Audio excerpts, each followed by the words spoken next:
Packers. Of course, Aaron Rodgers, the guy, the heir apparent, one would think, but Brohm has quite a resume. Scouts Incorporated ranking him as the #2 quarterback in the country. Of course, he played for Steve Kragthorpe last year after playing in the Bob Petrino offense. Prior to that, at Louisville, put up big-time passing numbers under both coaches, over 4,000 yards last year. He did turn it over. They had a horrific defense and probably caused Brohm to try to make more plays you might want him to at times. But now you have Brohm, Rodgers, both with the opportunity long-term to be the Packers quarterback? Well, actually, I do like Brohm better than Aaron Rodgers. Where Aaron Rodgers is right now in his career. Let's look at the positives with Brohm.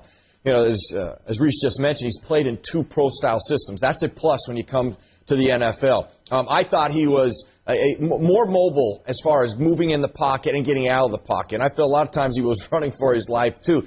And the thing that concerned me the very most is the inconsistency with the accuracy. That just really bothers me because I've really never seen a college quarterback that's inconsistent with that come to the NFL and translate it and start being consistent. That's my only really concern when you think about the transition aspect, because that can hurt you in the NFL. I mean, those errant passes go the other way in the NFL. They don't just incompletion, they just go the other way. I think he has very good touch, though. He has good timing. He gets rid of the ball on time. And when he gets into a rhythm, he can beat you in a lot of different ways.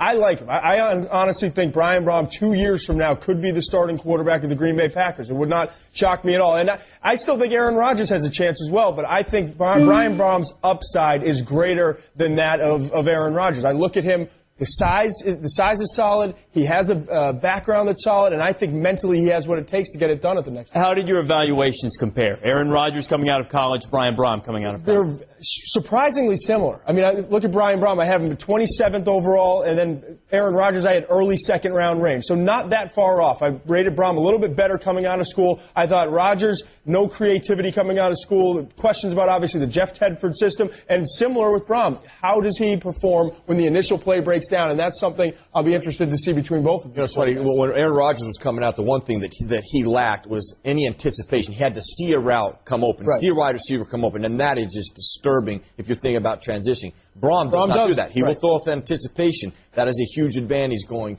to the next level. And, you know, Brohm has more than enough size. I mean, he's a big guy. I worried a little bit about his mobility, and I know that you seem to be fine with it. And part of it was that he'd been a little bit banged up, had some problems with the knees and things like that. But you also have to look at last season. Yeah, he struggled a little bit, I think, last season, putting a little bit more pressure on himself just because of how terribly they played defensively. No, they were awful. So I think he struggled a little bit. They may need one another. Both of them struggle to stay healthy. Packers, Brian Brohm.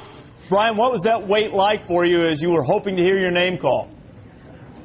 You know, I was getting a little bit antsy, but I knew eventually that some team was going to call me, and I'm happy as a Green Bay Packers. Can't wait to get started practicing for them. So now Brett Favre is gone. Aaron Rodgers is the heir apparent, but it would appear that there is an opportunity there for you. What was your reaction? Because you have to know the dynamic that's going on in Green Bay right now. You know, I just can't wait to get there and start working hard, learn the offense. You know, I haven't thought about that a whole lot. Just want to get there and work hard, and we'll see what happens. Played in a couple of different offensive systems, both of them very productive for quarterbacks. First under Bob Petrino, then last year under Steve Kragthorpe. How do you think that'll help you adjust to the NFL? I think it'll help a lot, just being able to switch from offense to offense. There's always new terminology you have to learn, and having to go through that process one time before, I think, will help me out in the transition to the NFL. Now, you and I have talked about this before. When you played for Petrino, he throws a lot at you in a short period of time. Is that something that you can use in the NFL? I think so. I think teams are going to ask you to learn a lot of plays, learn a lot of wealth of a playbook that you're going to have to learn in the NFL, and we did that here with Coach Petrino. So, you know, I feel like I'm ready for that and prepared for that. What was the reaction? I know you've got a big extended family and immediate family there in Louisville. What was the reaction like when you got the call? You know, everybody's just so excited. I couldn't even, you know, hear the Packers on the phone while I was talking to them because everyone was cheering so loud. Now, here's the most important question if you're going up there. What's your favorite kind of cheese? American cheese. American cheese. The kind sharp cheddar also is a good choice. Hey, Brian, best of luck with Green Bay, and we wish you all the success in the world. All right, thanks a lot.